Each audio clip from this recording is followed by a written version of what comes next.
Assalamualaikum warahmatullahi wabarakatuh. Kami dari kelompok 2 akan mempresentasikan mengenai model base dan rancangan arsitektur sistem. Di sini saya akan menjelaskan mengenai elektri. Elektri merupakan metode yang digunakan untuk pengambilan keputusan pada kasus outranking atau sebuah alternatif yang tidak mendominasi alternatif lain secara kuantitatif dengan menggunakan perbandingan berpasangan antara alternatif yang dilakukan secara terpisah. Sehingga pemilihan alternatif ini dilakukan dengan menilai bahwa alternatif AI lebih baik daripada alternatif AC, sehingga AI mendominasi AC yang dinilai dari peringkat yang dimiliki dari setiap alternatif. Pada metode elektrik akan dilakukan pembobotan pada setiap kriteria untuk menunjukkan tingkat kepentingan relatifnya. Pada metode ini juga akan dihilangkan beberapa alternatif yang dirasa tidak menguntungkan. Langkah-langkah yang dilakukan ketika menggunakan metode elektrik adalah sebagai berikut. Yang pertama, mengumpulkan nilai dari user berdasarkan transkrip nilai. Yang kedua, mengumpulkan input bobot preferensi atau W dari user untuk setiap kriteria mata kuliah. Untuk keterangan masing-masing bobotnya, dengan nilai 5 sangat penting, nilai 4 penting, nilai 3 cukup penting, nilai 2 tidak penting, dan nilai 1 sangat tidak penting. Yang ketiga, melakukan pembobotan pada setiap kriteria yang sudah ditetapkan, yaitu bobot mata kuliah pada setiap alternatif topik yang telah disediakan ke dalam matriks X. Keterangan masing-masing bobot ini adalah sebagai berikut. Dengan nilai 5 sangat penting, nilai 4 penting, nilai 3 cukup penting, nilai 2 tidak penting, dan nilai 1 sangat tidak penting. Yang keempat, menentukan matriks normalisasi dengan rumus RIJ sama dengan XIJ dibagi pangkat sigma MI sama dengan 1, X kuadrat IJ, untuk nilainya I sama dengan 1, 2, 3, dan seterusnya, dan J juga bernilai 1, 2, 3, dan seterusnya. Dengan keterangan RIJ ini merupakan normalisasi pengukuran pilihan dari alternatif dan kriteria, M dengan keterangan alternatif topik, dan keterangan N sama dengan kriteria atau mata kuliahnya. Selanjutnya, hasil berupa matriks normalisasi atau R dengan rumus yang tertera di layar. Lalu yang kelima, mengenai pembobotan matriks yang dinormalisasi. Nah, di sini diberikan bobot pada matriks normalisasi dilakukan dengan mengkalikan matriks dengan bobot awal. Dengan rumusnya V sama dengan R kali W, dan yang di bawah ini merupakan rumus turunan dari rumus di atasnya. Dengan keterangan V sama dengan weight normalized matrix, R sama dengan matriks yang telah dinormalisasi, W sama dengan bobot preferensi user terhadap mata kuliah. Yang keenam, penentuan set concordance menggunakan kondisi berikut dengan rumus yang ada di layar. Di sini keterangannya J sama dengan kriteria mata kuliah. Lalu yang ketujuh, merupakan perhitungan matriks concordance dan discordance. Dengan keterangan C sama dengan matriks concordance dan D sama dengan matriks discordance. Lalu yang ke-8, penentuan nilai dominasi dari concordance dan discordance. Yang ke-9, dominasi akhir dari hasil pengurangan antara nilai concordance dan discordance dari alternatif. Sehingga nilai dominasi ini, scroll ke atas, dominasi sama dengan concordance dan discordance. Lalu yang ke-10, dengan penentuan ranking akhir diperoleh dengan mengurutkan dominasi dari yang tertinggi ke yang nilai terendah. Selanjutnya akan dijelaskan oleh teman saya. Baik, selanjutnya kami juga menggunakan metode AHP atau disebut dengan Analytical Hierarchy Process. Nah, AHP ini merupakan metode untuk memecahkan suatu situasi yang kompleks dan tidak struktur ke dalam beberapa komponen dalam susunan yang hierarki, dengan memberikan nilai subjektif tentang pentingnya setiap variabel secara relatif dan menetapkan variabel mana yang memiliki prioritas paling tinggi guna mempengaruhi hasil pada situasi tersebut. Nah, berikut adalah proses penentuan bobot setiap kriteria alternatif dalam AHP. Yang pertama, kami menentukan hierarki keputusan yang meliputi keputusan keseluruhan. Faktor akan diberi bobot dan pilihan alternatif yang ada.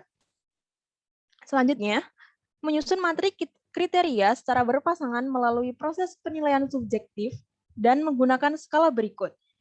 5 sangat penting, 4 penting, 3 cukup penting, 2 tidak penting, dan 1 sangat tidak penting. Di dalam matriks, angka akan mewakili kepentingan relatif dari satu kriteria dosen ke kriteria dosen lainnya. Yang ketiga, menghitung jumlah nilai pada masing-masing kriteria.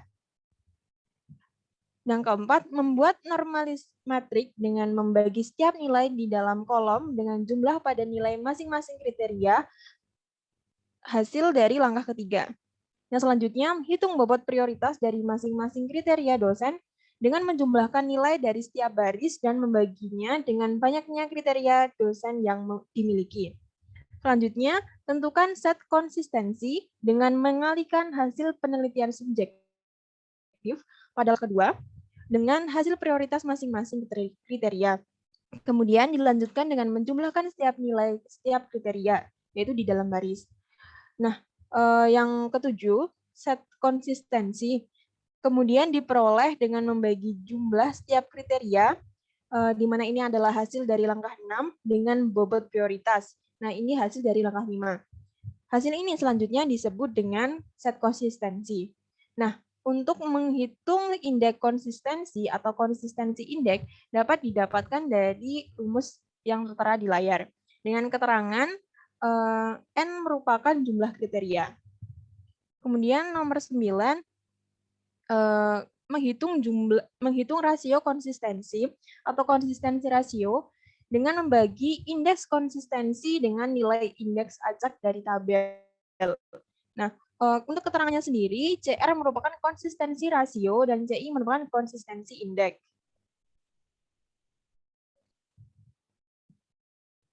Dan RI sendiri adalah random index. Adapun tabel random index untuk nilai N dari setiap perbandingannya itu ditunjukkan dalam tabel berikut. Kemudian kami juga mendefinisikan rating, subrating, serta nilai rating pada masing-masing kriteria seperti tabel berikut. Di mana tingkat pendidikan itu dibagi subkriteria dari S2 dengan rating 5, S3 dengan rating 5, S2 dengan rating 3, S1 dengan rating 1. Kemudian latar belakang itu dari subkriteria ada 2, di mana informatika di rating 3 dan non-informatika ada di rating 2. Kemudian kesesuaian topik memiliki subkriteria di mana sangat sesuai dengan rating 5, cukup sesuai dengan rating 4, dan tidak sesuai dengan rating 1. Dan yang terakhir adalah pengalaman membimbing, di mana lebih dari 3 tahun diberikan rating 5, subkriteria 1-3 tahun diberikan rating 3, dan kurang dari 1 tahun diberikan rating 1. Baik, selanjutnya adalah langkah untuk menentukan prioritas rating dengan membandingkan nilai rating masing-masing subkriteria dengan total nilai rating pada kriteria. Lalu selanjutnya kami menentukan prioritas ideal dengan membagi nilai rating setiap subkriteria dengan nilai tertinggi dari nilai rating subkriteria. Lalu selanjutnya kami mengidentifikasi nilai prioritas ideal tersebut dari alternatif yang ada, yakni dosen, berdasarkan kecocokan subkriteria di masing-masing kriteria dosen.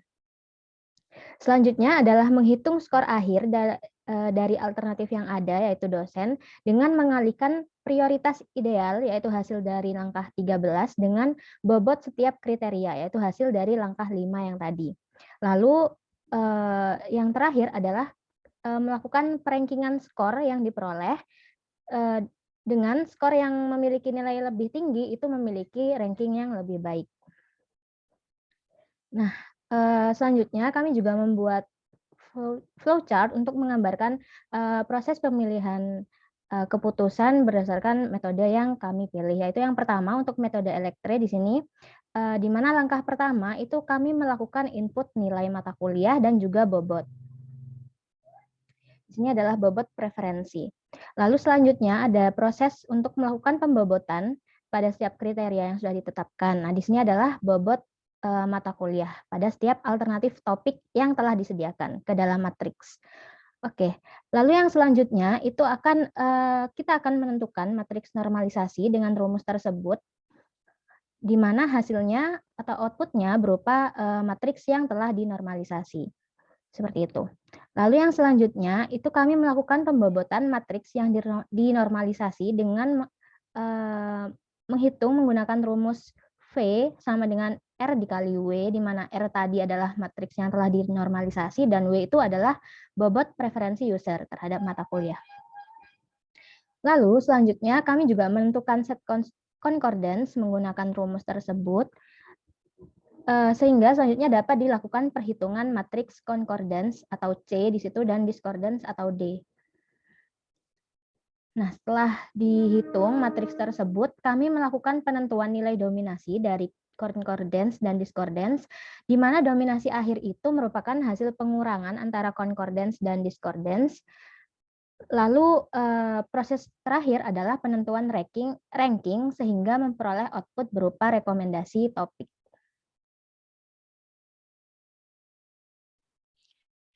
Nah, selanjutnya kami juga telah membuat flowchart diagram untuk metode AHP yang kami gunakan. Nah, setelah diperoleh output berupa rekomendasi topik dari proses menggunakan elektrik tadi, kemudian kami juga menyediakan input berupa kriteria dari alternatif dan juga alternatif itu sendiri, yaitu dosen. Nah, kemudian setelah input kriteria dan alternatif sudah tersedia, dilakukan proses penyusunan matriks pairwise comparison. Jadi di sini setiap sel nantinya akan diisi perbandingan kepentingan dari masing-masing kriteria. Jadi mana yang lebih penting dibandingkan kriteria yang lainnya. Kemudian dilakukan penghitungan jumlah nilai kriteria per kolom. Jadi bagaimana jumlah dari masing-masing kriteria, dihitung jumlahnya dan dibuat normalized matrix. Setelah normalized matrix dibuat, kemudian dilakukan penghitungan bobot prioritas dari masing-masing kriteria. Mana kriteria yang memiliki nilai bobot prioritas yang tinggi, mana yang rendah. Setelah diperoleh bobot prioritas kriteria, kemudian ditentukan set konsistensi atau disebut dengan lambda. Nah, setelah diperoleh lambda, maka dapat konsistensi indeks dengan menggunakan rumus lambda min n. N ini adalah jumlah kriteria per n min 1. Nah, setelah konsistensi indeks diperoleh, maka dapat dihitung konsistensi rasio dengan rumus konsistensi indeks per random index. Nah, karena kami menggunakan beberapa jumlah kriteria, oleh karena itu kami akan menyocokkan random index itu dengan tabel yang telah ditunjukkan sebelumnya. Selanjutnya, kami melakukan pemberian rating pada setiap subkriteria. Jadi, setiap alternatif dosen itu akan memiliki kriteria tertentu dan akan juga memiliki subkriteria. Nah, akan diberi rating dengan nilai yang ada di dalam tabel yang telah disebutkan sebelumnya. Selanjutnya, menentukan prioritas rating dan menentukan prioritas ideal dari masing-masing subkriteria. Selanjutnya, menyocokkan setiap kriteria pada alternatif atau input yang atau pendefinisian bobot yang telah dilakukan dengan prioritas ideal yang ada atau yang telah ditentukan di tahap sebelumnya. Selanjutnya, diperoleh output berupa prioritas ideal dari masing-masing alternatif. Nah, kemudian diperoleh skor alternatif dengan melakukan pengkalian prioritas ideal alternatif dengan bobot. Nah, bobot ini telah diperoleh di tahap penghitung bobot prioritas kriteria. Selanjutnya, melakukan perankingan skor yang diperoleh masing-masing alternatif, dan akhirnya memperoleh output berupa rekomendasi dosen pembimbing. Seperti itu. Kemudian dilanjutkan dengan diagram arsitektur sistem dari sistem pendukung keputusan yang kami buat. Jadi karena terdapat perubahan rencana yang awalnya kami menggunakan web, kami ubah menjadi Excel, nantinya akan dilakukan perbaikan pada UI yang telah kami buat pada minggu sebelumnya. Nah, di sini menunjukkan bahwa ketika user mengakses user interface sistem pendukung keputusan yang kami buat, nantinya akan diperoleh data-data yang nantinya disimpan di dalam database sistem pendukung keputusan yang kami buat. Nah, setelah diperoleh data-data tersebut, nanti datanya akan diolah dengan menggunakan model decision support system elektrik seperti langkah-langkah yang telah disebutkan tadi. Nah, hasil atau output dari penggunaan model ini akan dijadikan input untuk menggunakan model selanjutnya, yaitu menggunakan AHP. Setelah diperoleh hasil dari AHP, maka nantinya outputnya akan dikembalikan ke user interface untuk dapat diterima oleh masing-masing user. Kemudian contoh perhitungan model base yang kami gunakan akan dijelaskan oleh teman saya. Contoh perhitungan dari model basis ini, yang pertama adalah perhitungan dengan menggunakan elektri. Elektri di sini digunakan untuk mencari tahu topik-topik apa yang sekiranya dapat direkomendasikan kepada mahasiswa. Langkah pertama dalam UI-nya nanti di sana mahasiswa akan menginputkan transkrip nilai yang terdiri dari beberapa mata kuliah. Dan di sini kami menggunakan beberapa mata kuliah untuk percobaan perhitungan. Lalu di setiap mata kuliah atau kriteria yang kita gunakan di sini, user akan diberikan pilihan untuk input bobot terhadap masing-masing mata kuliah, yang mana nanti akan berpengaruh pada perhitungan akhirnya.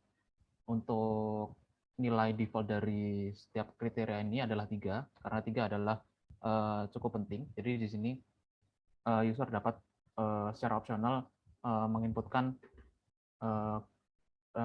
kepentingan dari setiap mata kuliah tersebut. Nah, sesuai dengan apa yang dijelaskan tadi, jadi yang pertama di sini kita akan melakukan pembobotan yang secara subjektif akan membobot setiap mata kuliah terhadap topik-topik yang yang ada di sistem informasi. Di sini kita memberikan contoh 10, matriks 10 kali 10. Di sini kami hanya merandom, jadi setiap mata kuliah mendapatkan bobotnya masing-masing setiap topiknya.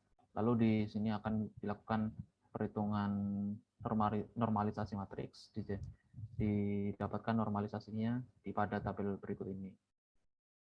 Nah, lalu setelah matriks normalisasi dihitung, nah selanjutnya akan dilakukan perhitungan pembobotan, yang dimana akan membobotkan masing-masing dari mata kuliah yang sudah diinputkan oleh mahasiswa. Lalu setelah pembobotan dilakukan, maka dihitung untuk matriks concordance dan discordance-nya. Untuk perhitungannya sudah dijelaskan sebelumnya pada file Word tadi. Jadi didapatkan matriks kedua matriks tersebut di tabel ini. Perhitungan ini nantinya akan digunakan untuk menghitung skor dari masing-masing topik berdasarkan inputan dari usernya, yang bisa kita lihat di sini untuk masing-masing skornya. Lalu dilakukan perankingan. Jadi di sini skor dari tiap topik itu akan di-ranking dan nantinya akan ditunjukkan kepada user topik-topik mana yang sekiranya dapat direkomendasikan ke mereka, seperti itu. Nah, nanti output dari metode elektri ini akan masuk pada AHP. Jadi misalkan contohnya di sini adalah topik 10. Nanti akan ini. Namun untuk saat ini kami masih mencoba untuk melakukan perhitungan yang topik 1 saja. Jadi di sini contohnya mulai dari melakukan perhitungan pairwise dari setiap kriteria. Jadi melakukan perhitungan kepentingan di setiap kriterianya. Lalu dilakukan perhitungan normalized matrix, lalu dibobotkan berdasarkan rating dan prioritas idealnya di sini, lalu dilakukan nah di sini dilakukan ya yang namanya pembobotan setiap dosen. Jadi misalkan contohnya di sini dosen 1 memiliki tingkat pendidikan S2, S3, latar belakangnya atau informatika, lalu kesesuaian topik. Nah, di bagian pembobotan dosen ini yang dapat berubah untuk setiap topiknya adalah kesesuaian topik dan pengalaman membimbingnya. Karena untuk tingkat pendidikan dan latar belakang untuk setiap topik pastinya akan sama. Seperti itu. Lalu akan dihitung bobot dari masing-masing. Bobot untuk setiap kriteria sudah dihitung sebelumnya pada tabel ini. Nah, lalu dihitung skornya.